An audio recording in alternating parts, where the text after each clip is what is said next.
Hey, everybody. It's Dean from Talkin Fire. Thanks for joining us on this episode. We kind of took the summer off, so thanks for tuning in here. Our guest tonight, Patrick Wirkus, Battalion Chief out of Elizabeth, New Jersey, and the founder of Division Command Training. We're going to talk about a bunch of things. Him and I have already been talking for a while, but we're going to talk about a bunch of things. We're going to talk about an article he wrote in Fire Engineering magazine earlier this year.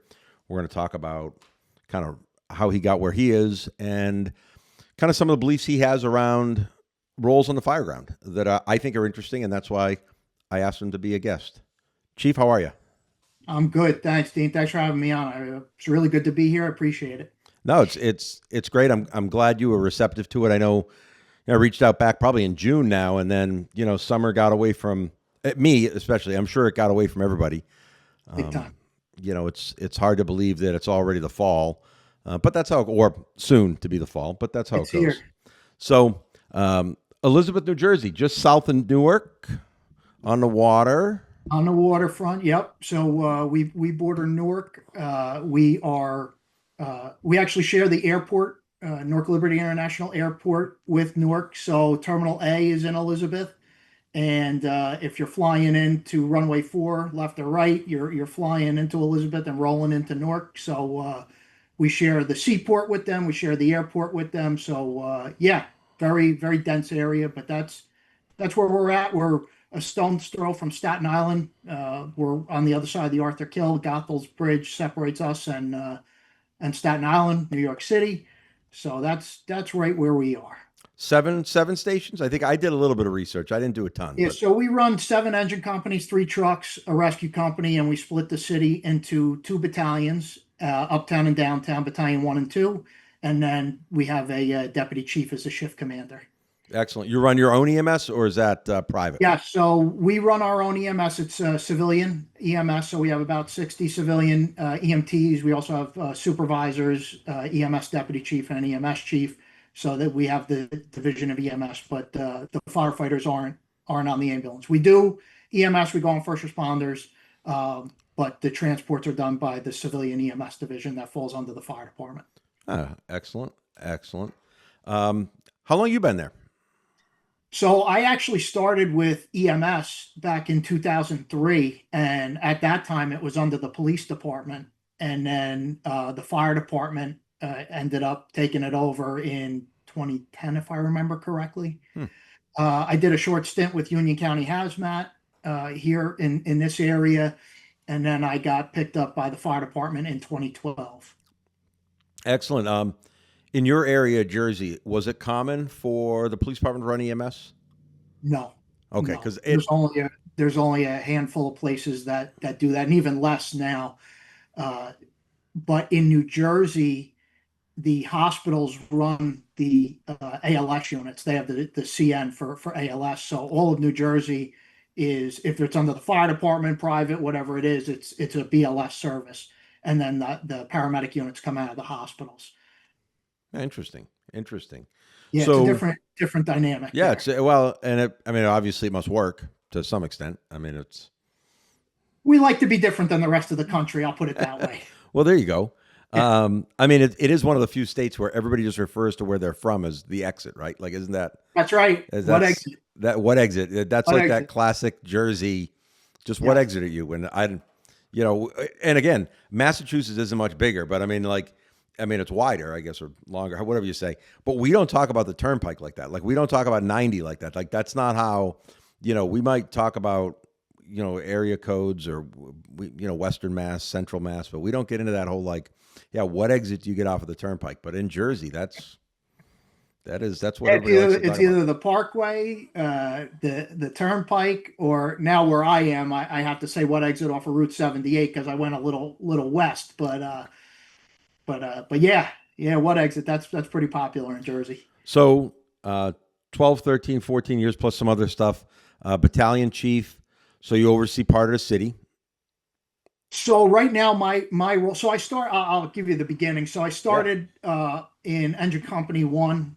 I did my probation there, and then I stayed there for a little over 3 years, and that's part of the technical rescue team.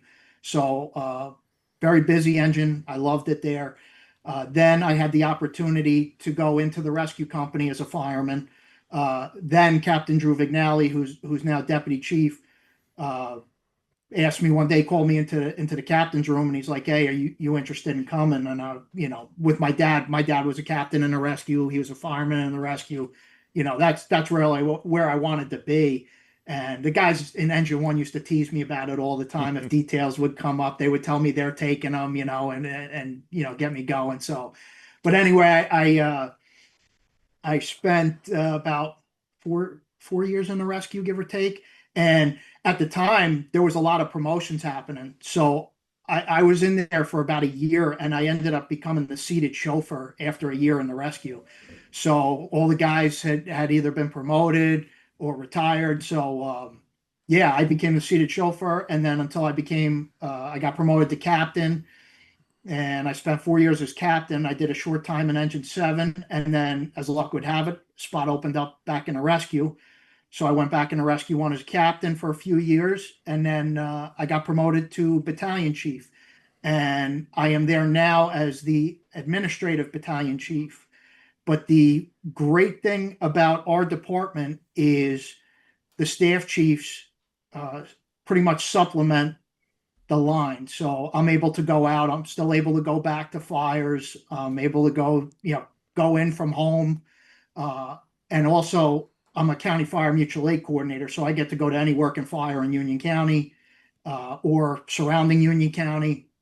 So I get to still go back for major incidents, whether I'm at work during the day or I'm coming in from home. So it's a nice balance between the office role and still getting to be out there with the guys. Sure, and that had to. I mean, obviously, that had to play into your article. I mean, it had to play into your vantage point. I mean, you're seeing, I guess, just in that ability, both whether they're in the city or in the county, you're getting to see the way fires are being operated, and again, not like from a spectator standpoint. Obviously, you're a participant. I mean, you're going and you have a job, but at the same time, you get to get a little different sight picture than maybe a captain does, or maybe even than a battalion chief who is working, who just happens to be there and kind of is given an assignment maybe right away. Where you're coming in, you get a little different sight picture that really then kind of set up some of the interesting points you make. You think your role definitely lends itself that way?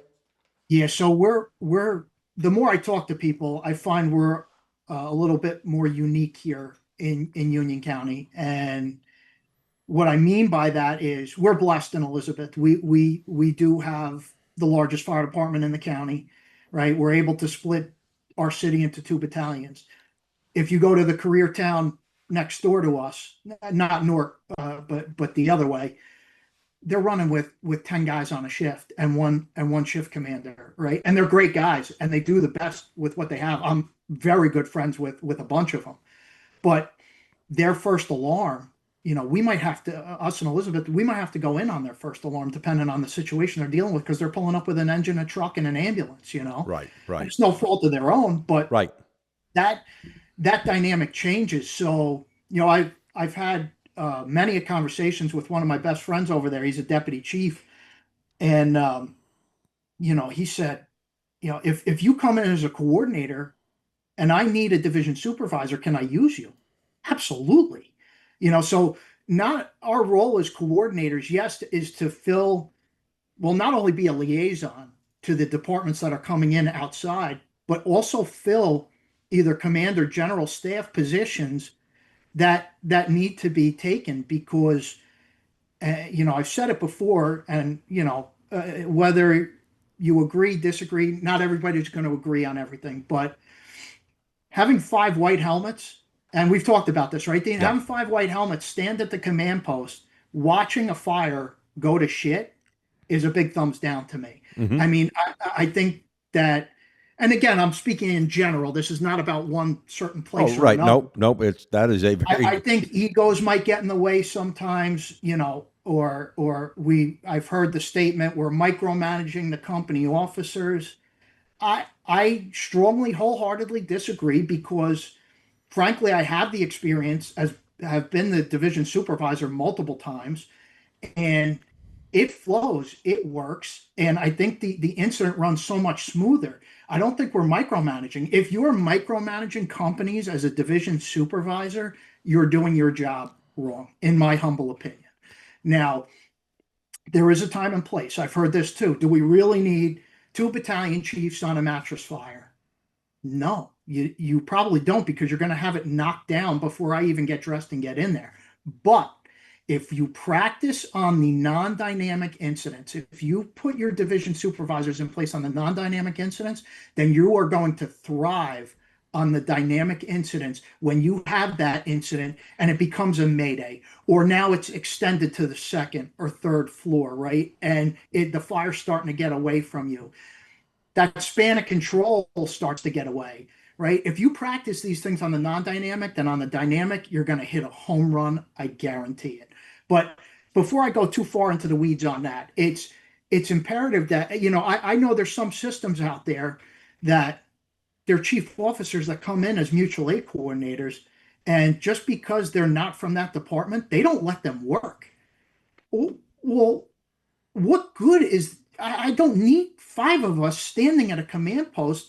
Chief Anthony Avillo, I don't know if you're familiar with him or not. Oh, Calls yeah. it the opinion brigade. You have to break up the opinion brigade. I love that guy. He's awesome. He's one of my greatest influences. But I don't need everybody out there with the opinion. I need you to help me, right? Or I want to be there to help that incident commander.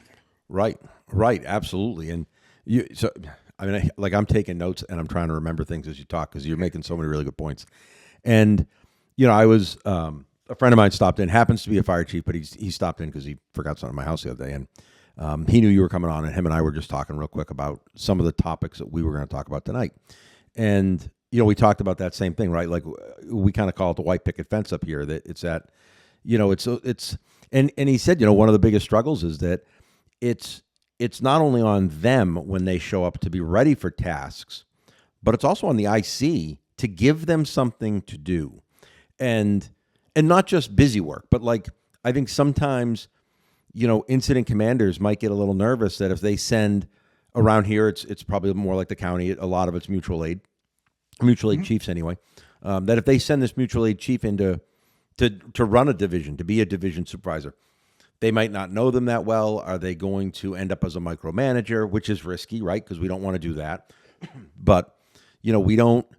We need to give these people, these chiefs, and even just officers that show up on scene, we need to give them something to do because that's why they're there. They're there to do something. They're there to help because at our very, very core of our being as firefighters, right, we're helpers first, and that's it, right? So we're there to help, and they've got to be given something to do. And I think that micromanagement gets very concerning because, it is one of the things that we talk about a lot. People don't want to be micromanaged. However, we also talk about the fact that we don't go to as many fires in 2025 as they did in 1985. And at some point in time, we need people that have a little bit more experience or a greater understanding or that have tested for the position or that have higher levels of education, whatever you want to say. The people that are officers and higher ranking officers, we need them to take their training experience, their understanding of the fire ground, and bring that in that role of a division supervisor. And maybe not even definitely not to micromanage, but even just to be there for that lieutenant or that captain to look over and go, "Hey, chief, I'm about to do this. Does that make sense to you?" And get the validation they need to do the next thing. Not that they're asking that division supervisor, but even just for that captain or that lieutenant to be able to look over and go, "Hey, I'm about to do this." And have that chief officer who's probably got more experience go, "Yeah, that's perfect. Just before you do that, think of this." Or you probably already thought of that, whatever it might be, right? So I'm sure some of your listeners are probably going to listen and say, well, what if they don't have experience, right? Or I don't like that chief because he does it this way. mm-hmm. Or you said it, I don't know that guy. Well, here's my answer to that. Train with them. Relationships are key, right? If you know that your department is lacking in staffing or you're going to have an incident where you're going to need help, then if you have a robust mutual aid system, get to know your mutual aid coordinators. Or My father, when he was a deputy chief in Elizabeth, used to meet up with the Newark battalions and deputies all the time on the line at Dunkin' Donuts just to keep those relationships. Because guess what? When we have multiple alarm fires on the line, we're going to need them to come in. Newark was just in a few weeks ago. We had flooding and the whole county was getting flooded. So Newark came in. I knew the battalion chief. He's a great guy. But it's about the relationships. I knew if we had a working fire and I was going to have to run that incident because we had chiefs everywhere running incidents, I knew he was going to take care of business for me. So you know what? Make those relationships. We talked about that at the National Fire Academy in the EFO program on a regular basis. Relationships are key, right? If you don't like something that somebody's doing, talk to them about it. Don't beat them up about it. Oh, yeah. Say your viewpoint, right? Yep. And then maybe you guys can meet at some common ground, right? But I talked about this not too long ago too. We don't have them here, thank God, but these buddy boxes, right? I don't like this fire department here, so I'm going to go 5 towns over to get my first alarm assignment. That is insanity, right? Yeah. Relationships. Could we lower our egos for like 2 seconds and just have a conversation and talk it out and see if we can meet somewhere in the middle? Isn't it funny that in 2025, people are still talking about that concept of buddy boxes? I mean, I probably 2008, 2009, something like that. Billy Goldfeder was up here, did a training for the academy, and it was on a snowy day, and nobody showed up. It was like maybe 25 of us, and he was in an auditorium, so I mean he was prepared probably for 100 people. I don't know. And instead, he does this whole like, everybody just come down here. We're just going to have a conversation. And it was amazing. The training, the conversation, I wouldn't call it a training. The conversation we had was amazing. And one of the things he passed through, now 15, 18 years ago, was that complete concept about how we're still doing that in the fire service. And he was aggravated then that we were still doing it. And today we're still doing it. I don't think it's as prevalent, but it's still there. I don't think so either. But it's there. It is there. I mean, I have a couple examples in my head where communities near where I am do that. It's just, it's not going to go at some point in time. It's not going to go well for the fire service.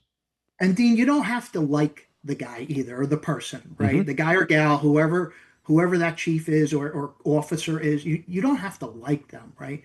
But at the end of the day, we're professionals.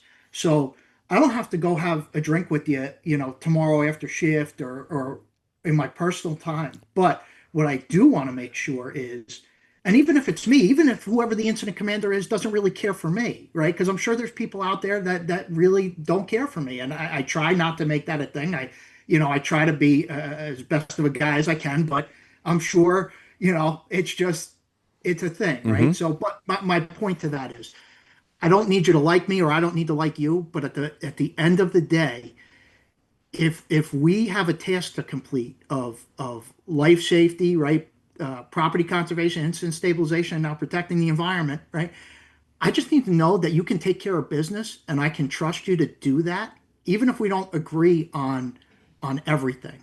So, I try to really preach this decentralized model, which again is nothing new. I'm not preaching or talking about anything new here. This has been around for a very, very long time. And I if you haven't picked up Anthony Castros and Brian Brush's book yet, Mastering Fireground Command, I wholeheartedly recommend you do that and take a deep dive into it, because a lot of what I'm saying here, I learned from them. I learned from Chief Anthony Avillo, Fireground Strategies 4th edition.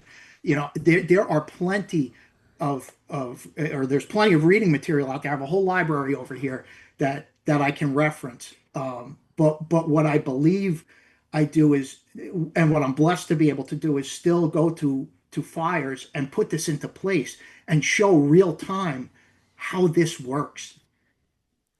So let me ask you, so we're talking about using, and we've definitely segued into using officers, and in a lot of cases, chief level officers as division supervisors, which is the kind of the basic context for the article. And we talked a little bit about micromanagement. And actually, as I'm about to ask this next question, I think you've already answered it, is, you can prevent that micromanager by just getting to know that person and then knowing whether or not they're the right person for that assignment. Because if you know they're going to micromanage, maybe they aren't the person to send into Division Two. Maybe they are the perfect person to be one of your safety officers outside. Like they may be perfect for just another role.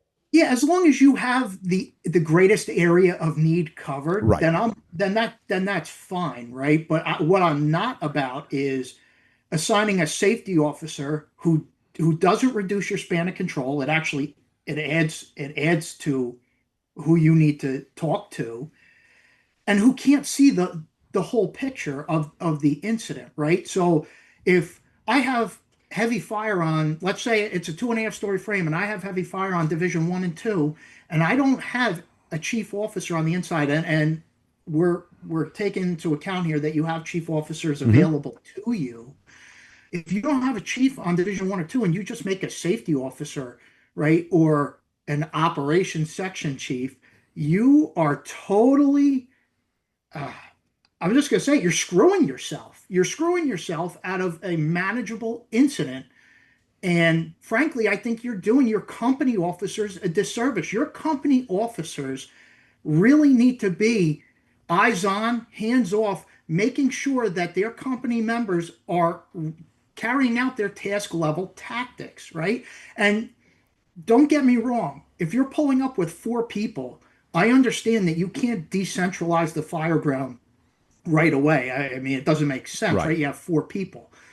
But again, have that plan in place to get more people in if that's one of your issues in the area you work in. Now, where I am, we have 21 towns in the county. So we are blessed to be fairly resource heavy between career and volunteer. And again, my city alone is blessed with the resources that we have.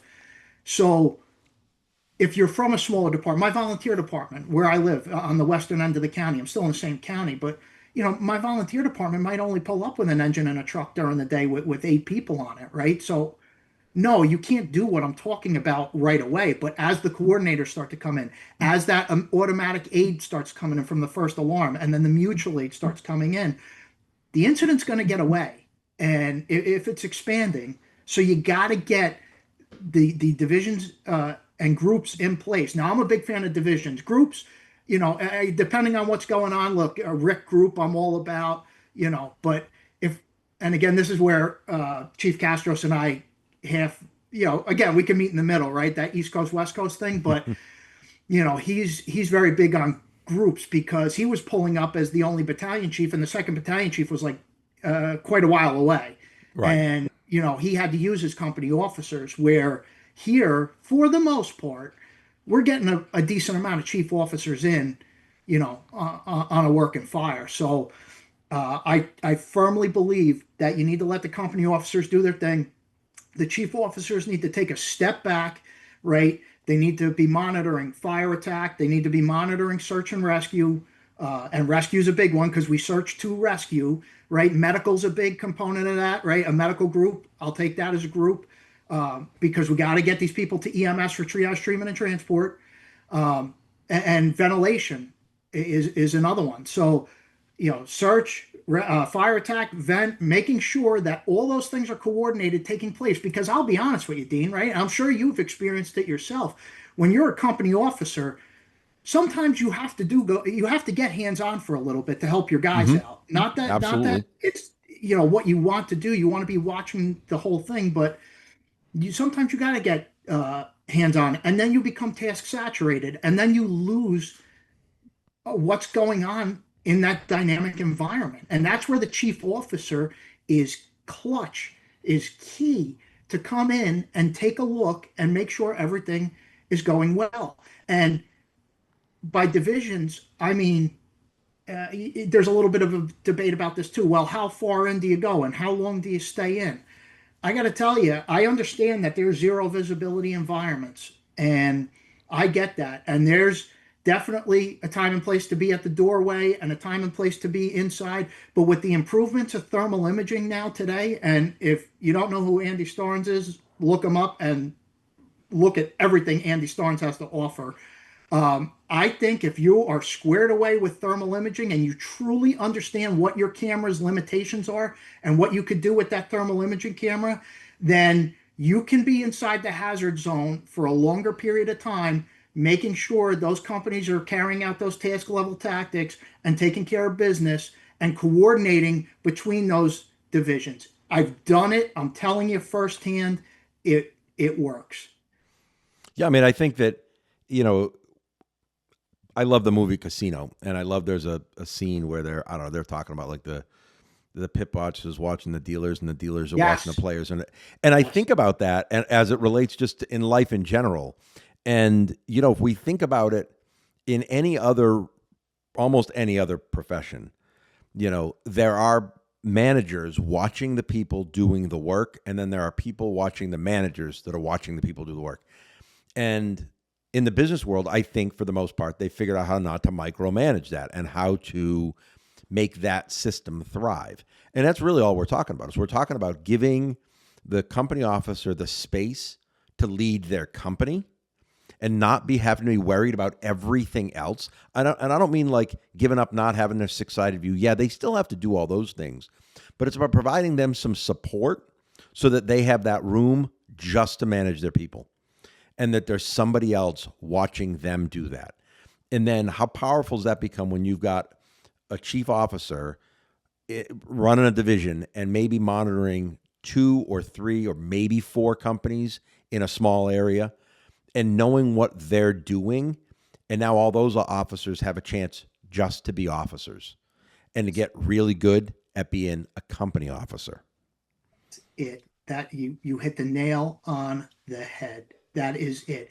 And again, the other thing is, and you mentioned it before, if you do have that inexperienced company officer, you're there so they can run something by you real quick, right? You're there to be a mentor, an influencer, a leader, right? So again, you might have that step back, but if they're unsure of something, well, then they have you. Mm-hmm. And that's the whole point of it is you're there to watch the whole thing. If you see something that you don't like, then you have to speak up, right? You have to have that Absolutely. command Right. That's presence, why and you're that's there. something that I talk about in the article too, right? Yep. If something's not being done and you think it's going to exacerbate the situation or make it worse, then you have to speak up, right? But having said that, again, it's not about it is total. Quite the opposite from micromanagement. Right. Right. It's just about supporting the people that are doing the leading, and when we do that, they can grow, and then it's going to make them even better battalion chiefs or even better chief officers, so that when they're in that role, they know what it's like, and then all of a sudden we're getting more people, more experiences, and we're running more efficient firegrounds, safer firegrounds, and driving better outcomes. And to that point also about training, you I've heard this one also. If I'm not letting the company officer be the division supervisor or that leader, then how are they going to step up and be a battalion chief? Well, one, I hope that at some point they're observing what I'm doing during that incident, Mm-hmm. right? And just seeing how I'm running things. The other thing that we lack in, I believe, uh, is officer development training. And I'm actually going to be doing my executive fire officer paper on officer development, which is something that I think we are extremely lacking of. I think we need to be stronger in officer development, mentorship, influencing the younger generation, if you will. And I'm still a younger generation, right? But those chiefs did it for me, right? And I follow their lead. So I think you can certainly be inside, do your job as a chief, and still, as long as you do it the right way, be able to coach that company officer up. So when he becomes or she becomes a battalion chief one day, or a deputy chief, whatever the rank structure is in that agency, they'll be able to take care of business. Here's the other thing. Have you heard this one before? The company officers. I wish you would just shut up on the radio. I can't get a word in. I can't even call for water online. Everybody's on the radio. Everybody's on the radio. I got news for you. if you employ or deploy a division supervisor or two, whatever the situation is that you're dealing with, you don't have to have 7 or 8 or 9 or 11 captains talking on the radio anymore, right? Those captains are talking face to face with the division supervisor, whatever rank that is. Mm-hmm. And those 2 or 3 or 4 supervisors are talking to the incident commander, and only about needed radio transmissions, right? I don't necessarily need to tell the incident commander that engine one is pushing in to Division 2 and is making a left-hand turn to go into the bedroom.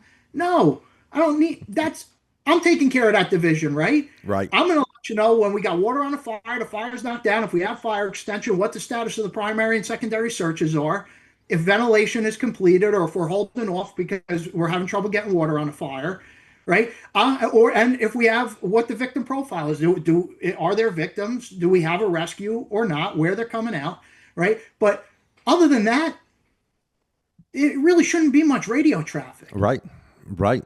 And So that takes care of that too. yeah, it can, right. It can solve a lot of those other problems, fireground challenges, however we want to politely say those things. I mean, there doesn't seem to be a whole lot of downside other than that, like that, the way we've always done it, right? The culture piece, or, I mean, that, right. I mean, that's the only, and I think that if we line up all the pros and cons, if we were going to do an analysis on this, all the pros would be there. And everybody would agree, this is a great thing. And then somebody would say, yeah, but it's not how we do it. And then all of a sudden, we let that little phrase get in the way of something that might actually change the way we operate and benefit the way we operate. But yeah, it's not the way we've always done it.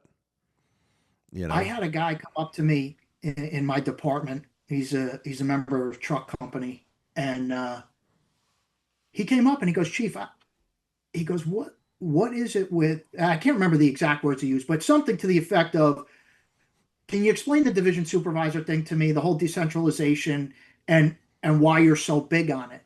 And if you just explain it, right? If you just explain it, and just like we're doing now, talking about it, at the end of that short conversation, he goes, that makes complete sense. Makes complete and total sense. I get it. yeah, I think get that it. the default, and even I don't look for a lot of comments. I mean, I didn't dig too deep. I mean, I read the article more than once, but I didn't like go on the web looking for people's comments about the article. I'm willing to bet if we dig deep, you know, all of the comments or all of people's emotion around this concept probably comes from having worked for, at some point, bad leaders, right? Like, because again, I can go through my Rolodex of leaders, either that I've worked for or that I've worked with as peers or that I know. And I could say, you know, comfortably 85% of them could do this. 85% of them could march on a Division 2 or come around at whatever, the seaside of the building and be there and do this. But there's probably 15%, and it might be a little less, but 15% that I go, they would mess it up. They'd come in and they would all of a sudden start doing a task. They would all of a sudden look at one of my firefighters and say, hey, I'll pull that ceiling, or hey, I'll advance a lot. Like I know there are 15% of the people that I know that would screw this up.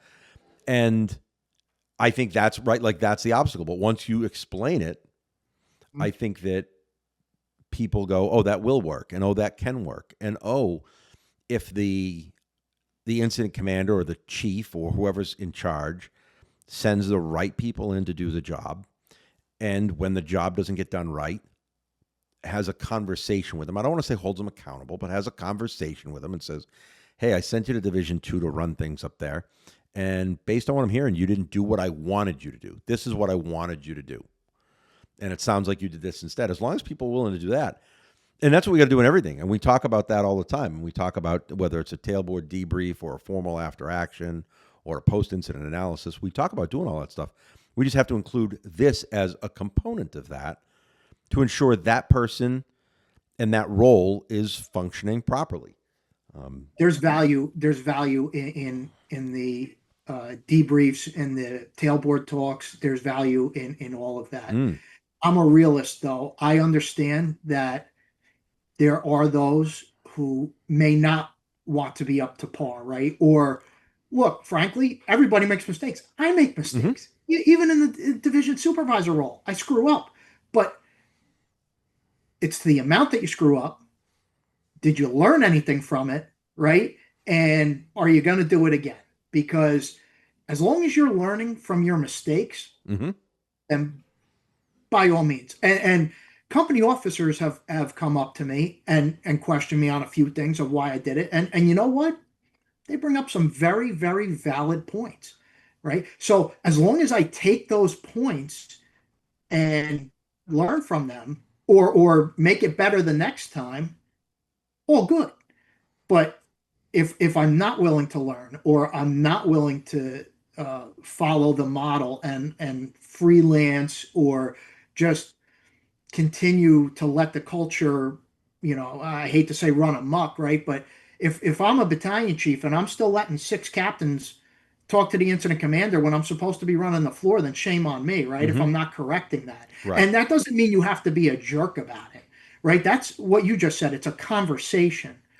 But again, at some point, if things are starting to go a little askew, again, Chief Avila, somebody has to be the adult in the room. Hmm. So you know Yeah. what? You may have to put on, you got your white helmet on. You might have to use it for a second and be that adult in the room in the moment, and then have a conversation afterwards. But I got to tell you, 9 times out of 10, it's just a conversation and all good. Whether it's company officer to chief or chief to company officer, as long as you have that open dialogue and there's that respect level there, I think that's a-okay.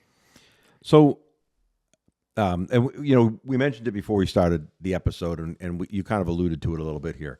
Um, I want to talk a little bit about ops and the position of ops. So it Yeah. seems like, after kind of the push after 9/11, and the push into ICS from a federal level, Yep. or there was a resurgence of ICS. Everyone had to have some NIMS training, and we're gonna this is gonna solve some of our problems and whatnot.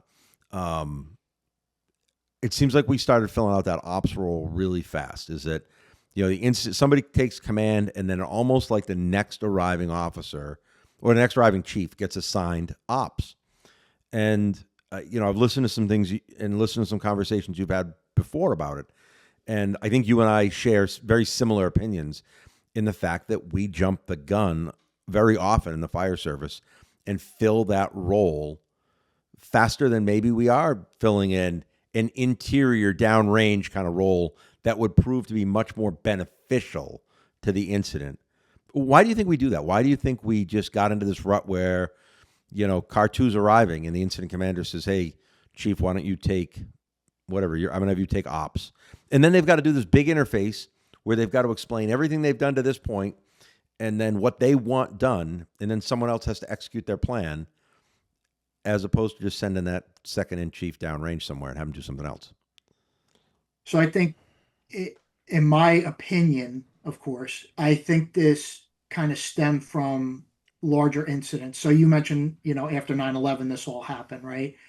So we're talking about type 4 and type 5 incidents here, Mm. right? We're talking about first, second, maybe third alarm fires in your even in a commercial building or 2.5 story frame, fourplex, duplex, whatever you have in your area. We're talking about multiple alarm fires that aren't at the national scale, or maybe you have some county mutual aid in.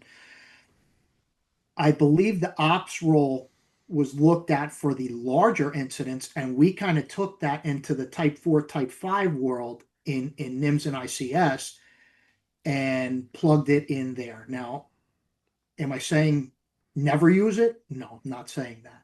But what I'm saying and what I believe is that if you use an ops section chief, right, and you assign a safety officer, okay, and you have, let's just say you have 10 companies inside working. Well, what did you just do to reduce your span of control? Nothing. You added to it. So I literally have ops carrying out the strategic level, right? The Mm-hmm. strategies that I want done. I just basically, as the incident commander, said, I'm going to sit back and watch the fire. You talk on the radio and you do everything, and I'll just let you know what to do. Well, if you got 2 or 3 floors worth of fire, that ops guy should be a division supervisor inside, reducing your span of control, because instead of 10 or 11 or 12 people now talking to me, which is way outside of the span of control, right?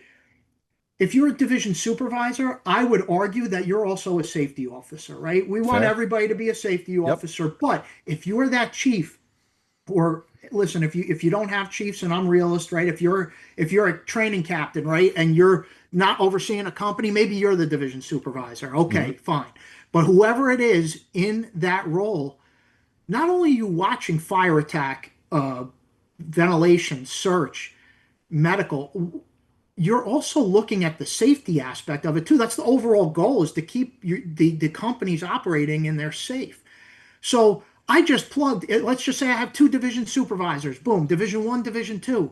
Did I not just put 2 division supervisors on the inside to see pictures on both those floors, instead of one safety officer that has to take a look at the whole picture, which I don't care how good you are. How are you managing a whole incident, watching every safety concern with one person? They're not going to be able to do it. It's just not, it's not feasible. So not only did you put an ops person or an ops section chief in place and a safety officer, you've exceeded your span of control. Put them on the inside, or at least Division Alpha and Division Charlie, whatever it is that you choose, depending on the incident that you're operating at.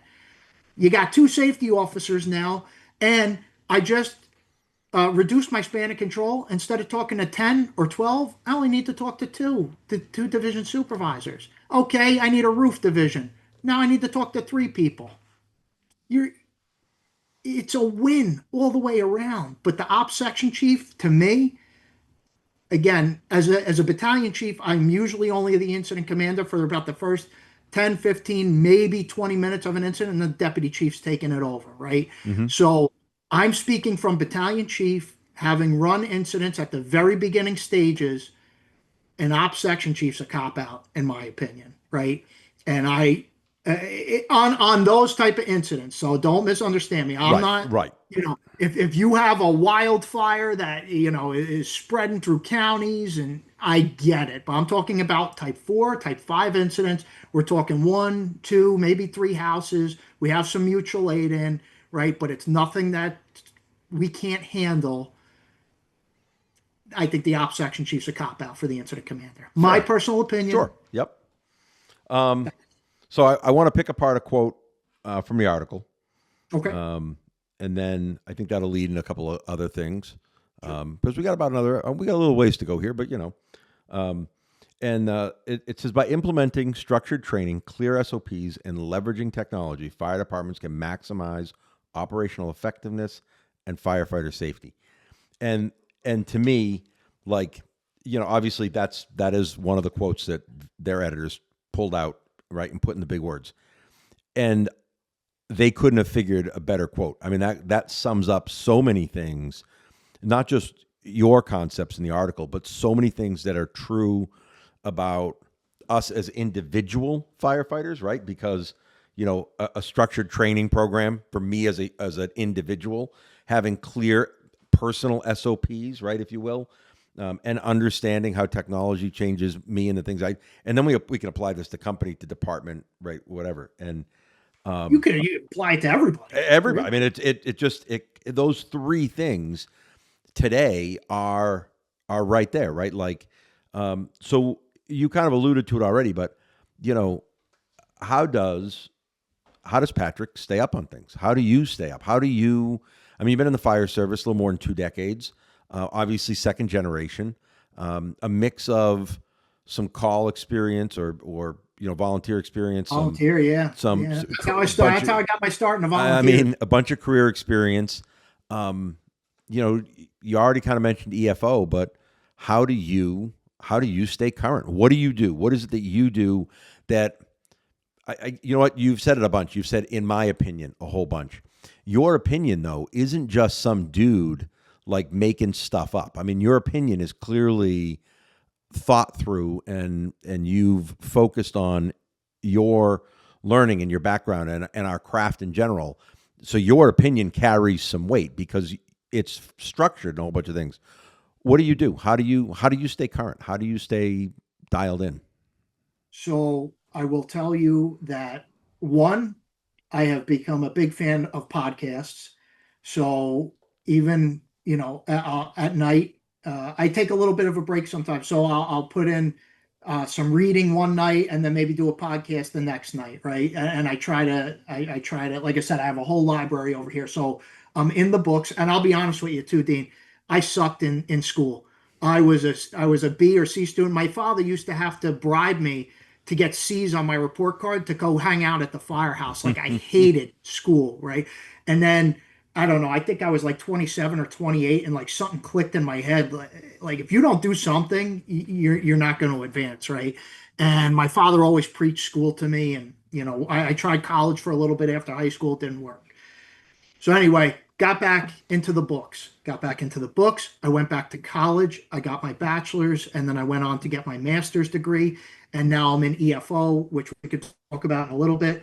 But podcast reading, I try to go to FDIC every single year, and I take as many classes as I possibly can. So I know some people go there for the exhibit, some people go to, hang out at night, right?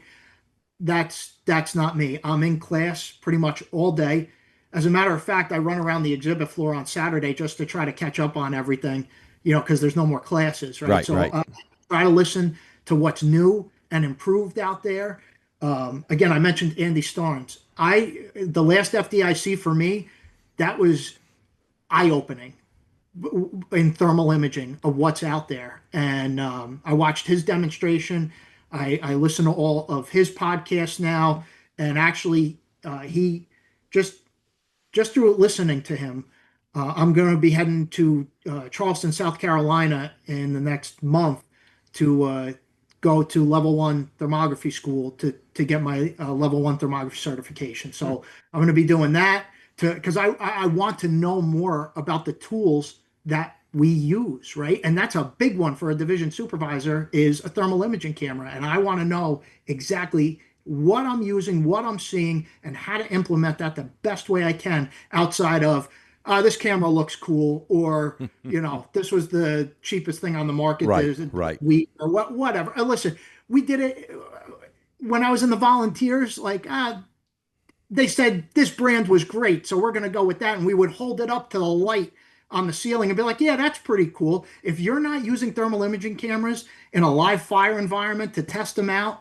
and see what really works with these things, you're doing yourself a disservice. I'm telling you right now. And up until a few years ago, I was that person, right? Hmm. So talk about learning and making mistakes. And, I'm a battalion chief and I'm still learning brand new stuff. Yeah.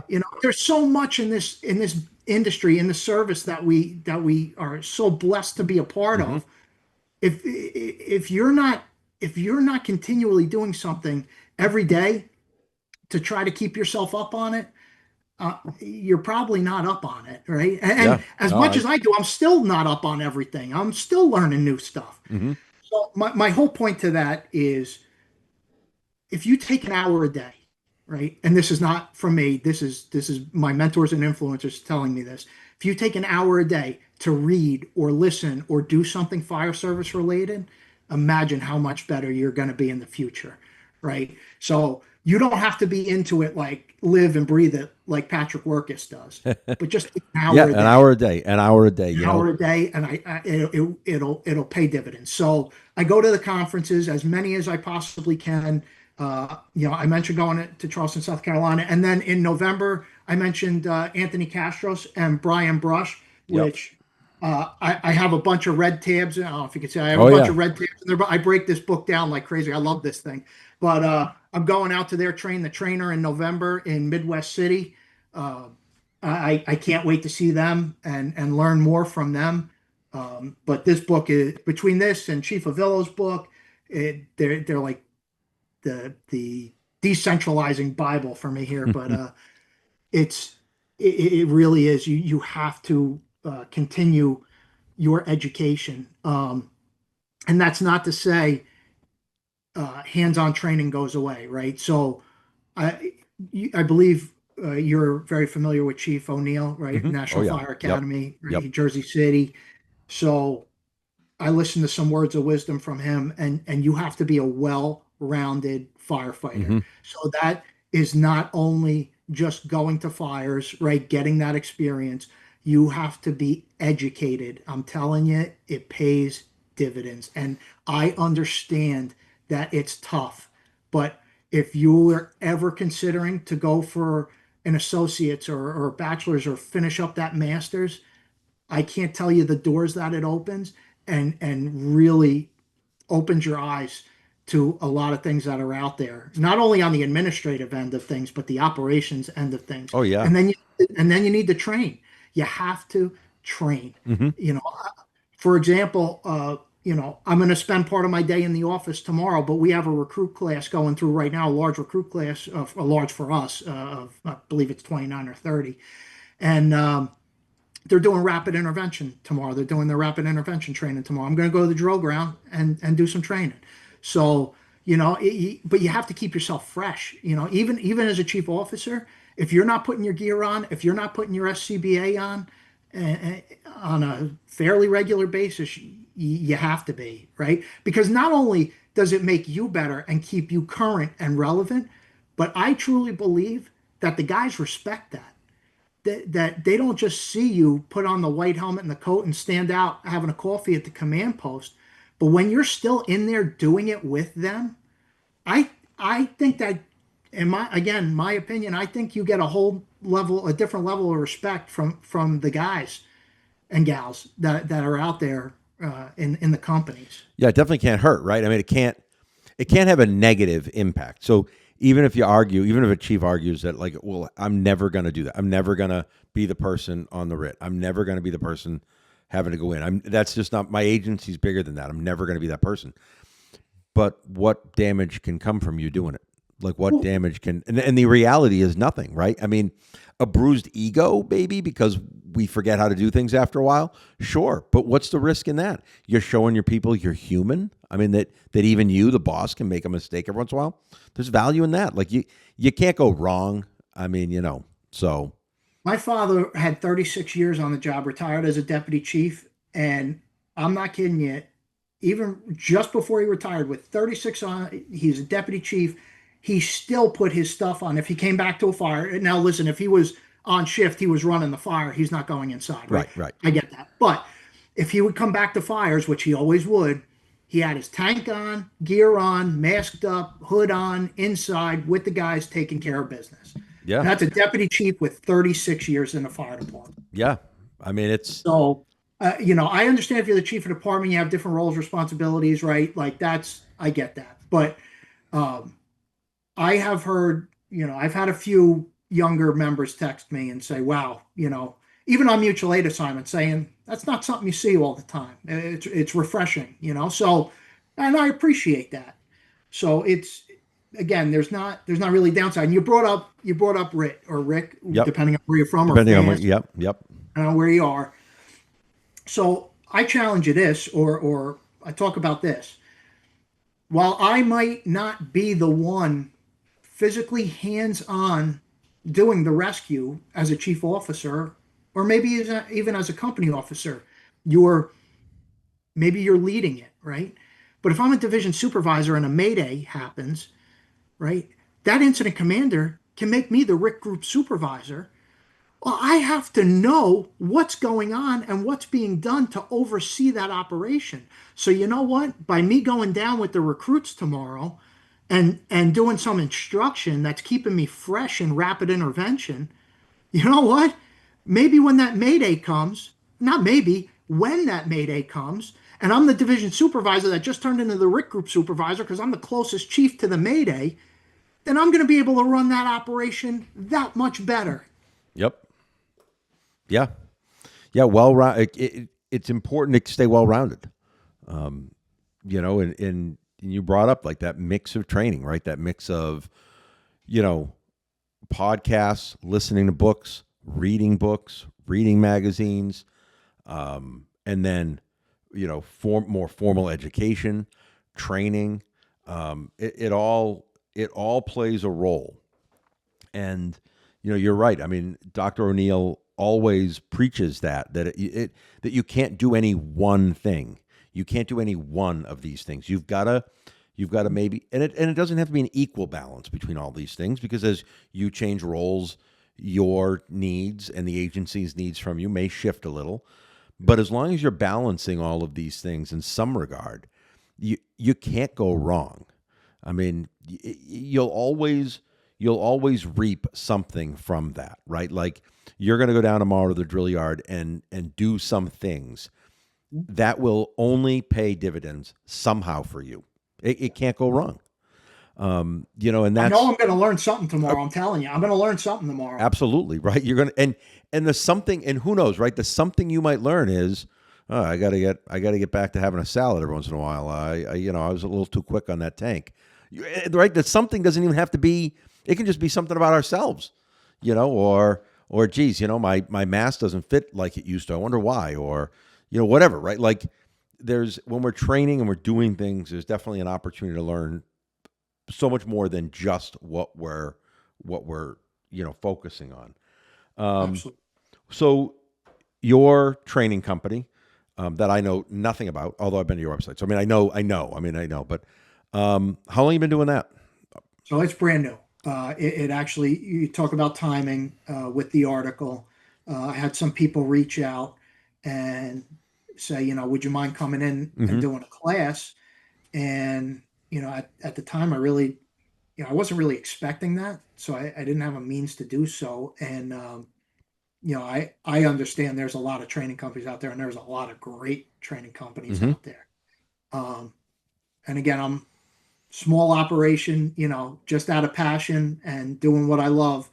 But I started Division Command Training, and so far we've had a great start. I've been into a couple places, and I appreciate every opportunity I get to go out there and spread the message. So it all was really formed around the article and decentralizing command, and specifically chief officers as division supervisors. I was just in Middletown, New Jersey, a few weeks back. We were doing a lot of arrival reports, progress reports, from a company officer perspective, radio reports. We used the Sims You Share program, Mm-hmm. kind of add a little bit of a realistic feel. Again, it's not the drill yard, but you want to try to. There's a lot. How do I say this correctly? Whatever. There's a lot of lame programs out there. Like, I've sat in some lectures where, you know, maybe the criteria or the topic is good, but maybe just the delivery wasn't Mm-hmm. great. So I try not to do that. And with showing some videos with utilizing Sims You Share, I think it brings a little bit of a decent flair to what would rather be maybe a boring lecture. Yep. So I try to make it as interesting as possible. I love teaching. I've been an instructor for a number of years now, but I never thought about it as a business. And then, my dad and my wife were really being supportive of it, and I figured I'd give it a go. So, so far, so good. Divisioncommandtraining.com. I have some courses up there, and, I just love to spread the message and get out there and talk to guys. Yeah, I mean, I think, and what's interesting, and like you talk about timing, and I forget who I was. I forget who I was listening. I was listening to something, and I was trying to think if I was talking to somebody. I was listening to something a couple weeks ago, and it was about the fire service, and it was about kind of specifically about how, like, really now anybody can say anything they want on the internet, right? Like, anybody can host a podcast. I'm proof of that. I mean, Doing a anybody. great job. Oh, thank you. Anybody can, anybody can put a little something on Instagram or any one of the socials and claim they're an expert. And the gist of this conversation I was listening to was that when someone gets published, right, when their words are in print, that's been vetted by somebody else. Yes. And that is now a differentiator. And it's not the only one, and it doesn't mean that because someone's never been published that they're not valid. However, your words have essentially been validated by Fire Engineering Magazine. Somebody read it and went, you know what? this makes sense. We'll take a risk and publish this, you know. And please understand, I mean risk in a very professional way, like because they've got a business to run, you know. I mean, Clarion's got a business to run with the magazine. They sure do. They do. And I will say, even though you were vetted, right, and even though my article was vetted and it was published, and I am so grateful that it was, still doesn't make me an expert. No, Because let me no. tell you, I am learning something every single day. When I tear into this book here, I learn something every single day. When I tear into Chief Avillo's book, every single day, you're taking something away. And you know, your mentors, your influencers, they're always teaching you something. So I take my experience, I take what they've given me over the years and put it in words. And I was lucky enough to have it in print, and then also lucky enough that the New Jersey Division of Fire Safety, partnering with Kane University, picked up my class as well. So I'm going to be delivering that in the fall semester. Oh, that's excellent. But you know what's funny, Dean, is I sent my program to them because they have to. I guess they have to do printouts for the PowerPoint so everybody could take notes. Yep. And after I sent it the next day, I'm like, damn it, I have another slide I want to put in there. You know, so I'm always thinking of something and then expanding upon it. So it's and that's right, and that's a good thing because that means there's still more. There's still more. So, you know, I mean, whether it's part 2 of this article 5 years from now, or it's just a department that can bring you back every few years to come in and train up some people, there's always going to be more. There's always going to be something new. And I think that's not new in the fire service. That's been around forever like that. You know, I mean, if we think about it, you know, Vin Dunn wrote Collapse the Burning Building in like the late 70s. And when he started talking about buildings collapsing, I mean, it was like earth-shattering information that everybody already knew. And I'm not taking away from him either. Like, he packaged up the information that everybody could then consume it, you know, because everybody knew what was happening. But he figured out how to make it so that everybody could understand. And, you know, the same thing's happening today. Like, we talk about people creating content like it's a new thing. It's not new. People in our line of work have been creating content for a couple hundred years. It's just, it's a different way we share it today. The technology has evolved. But the fact there are people out there that care enough about our profession to share what they know and then to harvest more of that and then to share it again, that's been around forever, and it will be around forever.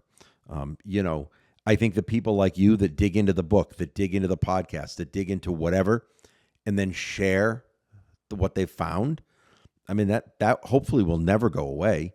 I hope not, because let me tell you, the only reason I am where I am today is from guys before me doing that for me, and guys who continue to do it now, right, for me, and going to FDIC and taking notes and when I go to these classes, and again, what's next out there, right? Yeah. What's the next thing? And again, I know there's I know there's naysayers out there where it's like, how many times can you rebrand something, or, you know, do this with a Halligan or do that with that? You have to pick, and I'm a firm believer in this. You have to pick and do what's right for you and your department. Everything is going to work for the Elizabeth Fire Department. Not everything's going to work for Union County Mutual Aid. Not everything's going to work for name your department. Right. But if you're out there actively engaged, right, you're proactive and you're committed, I guarantee you're going to take something back that's going to benefit your department and yourself in one way or another. Look, if you don't like the way the Halligan was, you know, recreated, which I don't, you know, but again, then don't take it back to your department. It doesn't work for you, right? Yep. You know, and again, I'm just using that as one. No, but it's true. Like, when they talk about how many times can you package something and rebrand it or whatever, right? Like, I think about, you know, different leadership videos. We worked with a consultant for a while in the department I was on. We worked with a leadership consultant, and he did really good work. He shared a lot of video clips. The thing was, his video clips were dated. They were from the 80s and 90s. The messaging was perfect. I mean, the messaging was spot on. However, the folks a little younger than me were really turned off by it because they're like, well, how good can this be? This was on a VHS. And it's like, yeah, but the message is still the same. So you know what? We do need to rebrand things and repackage them every once in a while. Not because the information's outdated, just because the way we share it's outdated. I mean, if you and I had this conversation 70 years ago and we recorded it on a record and expected someone today to play this conversation in their firehouse on a record player, they wouldn't do it. I mean, maybe now vinyl's coming back, but like they wouldn't do it, right? Like this is Or they how, wouldn't even know it exists. right? Like this is how the conversation happens today. And I assure you that two people have had this conversation and recorded it before. Maybe on a cave wall, I don't know, but they recorded it somewhere. You and I aren't having a brand new conversation, but it's important to have these over and over and over again so they get repackaged, so they get to more and more people. Agreed. So everyone hears this stuff. So everyone can say, will this work in the agency I'm involved in? Is this something we need to try here? Because you're right. Like, will this model, will using chief officers as division supervisors, will this work everywhere? Maybe not. Maybe not. Maybe not. But If it's you're certainly pulling up on a 2-person tanker or tender, depending on again where you are in the country, right? If you're pulling up on a 2-person tanker and that's all you have for the first hour and a half or 2 hours, right. Well then no, right? Right. This might not work for you. But it's a tool that if you've been exposed to, it's a tool that might, depending on the circumstance, right? I mean, if I'm on a plane and we run short of 4 right and we land in Elizabeth, which I hope not to do. Yeah, well, I mean, I guess on the runway, I guess is reasonable. Yeah. But right, like this may not be suitable for that, but this is suitable in a lot of ways, in a lot of applications. So, Chief, we've kind of hit that time. So anything we haven't talked about, I mean, let me rephrase that. Anything you think is critical to this conversation that we haven't talked about? Because there's a lot we haven't talked about. There is. The one thing I just, I do want to talk about, and it's not so much with my article, but we mentioned the Executive Fire Officer Program for the National Fire Academy. Yep. I would be remiss. The National Fire Academy is near and dear to my heart. I am a current student in the EFO program. Actually, we just finished up our 3rd residency, so we start our capstone research now, and then in 6 months, we'll be going back for our 4th. But you are not going to go, if you haven't heard of the National Fire Academy, please go and look up the National Fire Academy. It's not your county fire academy. You're not going to go there and gear up and go into a burn, right? I've heard it referred to as pretty much like the Harvard of the fire service, right? If you will, it's a college campus, or it's an old college campus. It's beautiful. The National Fallen Firefighters Memorial is there. It is a gorgeous campus. The Executive Fire Officer Program for chief officers. Well, there are some company officers in there too, depending on their role. But if you haven't heard of the EFO program, look it up. It's a phenomenal program. It's focused around leadership, yourself. My first 2 weeks at the National Fire Academy in the EFO program were some of the most influential moments of my life. I've developed lifelong friendships and bonds with those guys in my first program, and even the 2nd and 3rd, which I was able to see some of the guys from my first program in the 3rd. But anyway, it's focused around leadership, yourself, your organization, the community, and then you have to do a capstone research project that would benefit your fire department. And it's all around making yourself, your department, and your community better. I can't speak enough good things about the EFO program and my experience so far, improving relationships and just getting outside of that bubble that you're used to, right? There's life outside of your bubble. I promise you that. And there are some people who have some really, really good ideas out there. So definitely check out the NFA. There are courses other than EFO there. There's a lot of command and control. There's hazmat. There's leadership. Take a look. Go there, even if it's just once to experience it. highly recommend it. The superintendent, Eric Skablix, he'll give you the shirt off his back. He's a great guy. He's very active on LinkedIn. Check him out, and then see if you qualify for EFO. I'm a big EFO advocate. I wish more people in my area in New Jersey would go for it. I believe you have to have a bachelor's degree to apply for it. And from what I understand, they're going to change the criteria a little bit for next round. It used to be they took 500 applications. They capped it at 500, which would fill up very quick because it's the whole country. And then they take 150. I believe next round, from what we heard at the last class we were in, they're going to take 600 applications, cap it at 600, and take 250. And just because of the demand for the program. So definitely take a look. And but that program has taught me so much. Go to FDIC, stay into the books, watch the podcasts, and please just continue to be, if you aren't already, just be proactive, committed, and engaged. And this is the best job in the world, even during some of the hardest times that you'll have. And don't get me wrong, I have my days too, right? It's not just, positive Patrick Wirkus all the time.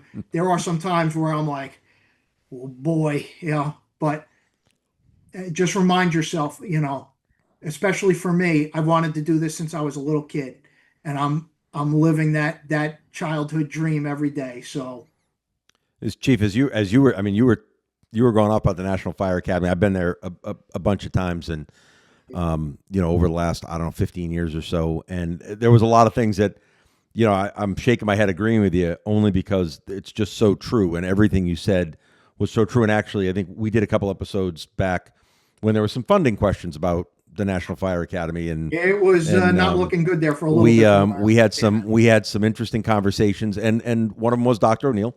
Yes. And we had some interesting folks on and giving their perspective. So even if someone is on the fence about the National Fire Academy, they just need to check out more and more and more about it. It's well worth it. It's essentially free. The price of a meal ticket. Yeah, I mean it's free. It's worth it. They call it a meal ticket. Yeah, and especially if and it's funny, like if you're not from the East Coast and if you're not really from the Northeast, it's a great opportunity to come up and just see the Northeast too. I mean, you're 25 minutes south of Gettysburg. Like there's other things to do. Some of my closest professional, not just some of my closest friends, are people that I've met there that I've just maintained a great relationship with, and and again, it attracts for the most part some like-minded people. That's it, like-minded. Right? So immediately you can, after maybe that first day, you can quote let your guard down, right? You can just be you because you're surrounded by a bunch of people that are also kind of like you. They're people that care about the profession and care about what we do and care about being better versions of themselves, right? And I think FDIC is the same way, except it's 37,000 people all at the same time. But it's the same thing. It's people, for the most part, it's people that are there to do whatever, right? Like you go to all of the sessions, and there's thousands of people doing that. There's some people that don't go to any sessions, but network like a fool every night. And there are thousands of people doing that, and there are thousands you have to make it what works for you. Make right, the conference right.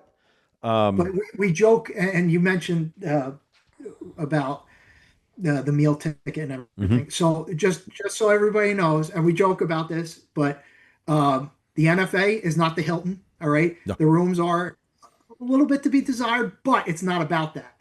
It's about the relationships you make, the experiences that you have, right, and what you take out of the classes. Also, we joke the food isn't exactly the best, but that's okay. You go down to the street to the Odd House. Yep. Oh yeah. Get yourself a meal there, or Dobbin House in Gettysburg, or wherever you decide to go. So don't come after me when you're like, it's a beautiful campus. I love it there. Mm-hmm. I'll go every year, even after EFO. I'll go to the EFO symposium, but it's an old college dormitory, but it's beautiful. It's a double-edged sword. Yeah, and the majority of the rooms I've never been in a double. They say there are some rooms there that are doubles. I haven't seen it. I've been in singles. I've never been in a double, and I've never heard of anyone. I think that's one of those things they tell people. Yeah. That just to kind of, so when you get there and you're not in a double, you're happy. You're like, I got a single. I don't know that the doubles actually exist, but There's some rumors that a couple of buildings are haunted, although I've never had a problem myself. I don't know, there's a couple of, it's like anything. It's old. I will say my covers have come off a couple of times, and they tell me that's the ghosts from Gettysburg. But No. that's why I bring my own bedding now. Yeah, see, there you go. So right. That problem's over. Okay, so I think we've covered everything. We've covered more than everything. I've had a great time talking to you, Chief. So we'll kind of wrap things up. Hopefully, everybody that stays at least to the end appreciates everything that you've shared and everything you've had to offer. Hopefully, they find the article and find you kind of everywhere. Like I said, you've been on a few podcasts now since the article, and I'm certain there'll be a few more. It's been great talking with you. Been great talking with you here in our conversation before, and even on our phone calls, back a few months ago. So I want you to know I really appreciate you coming on and being a part of Talkin' Fire. I appreciate you having me. I love talking about it, right? Yeah. I mean, our phone conversations probably went longer than you expected. So, which is great. I'm always good to talk. So if anybody ever wants to reach out to me, please do. I love talking about the job. And listen, if you have some thoughts, send them my way. I love to hear it. Perfect. Our guest today has been Battalion Chief Patrick Wirkus. My name is Dean Babineau. Thanks for tuning in to Talkin' Fire. Our executive producer sits across from me and is Mac Rice. We hope you join us next time when we'll be Talkin' Fire.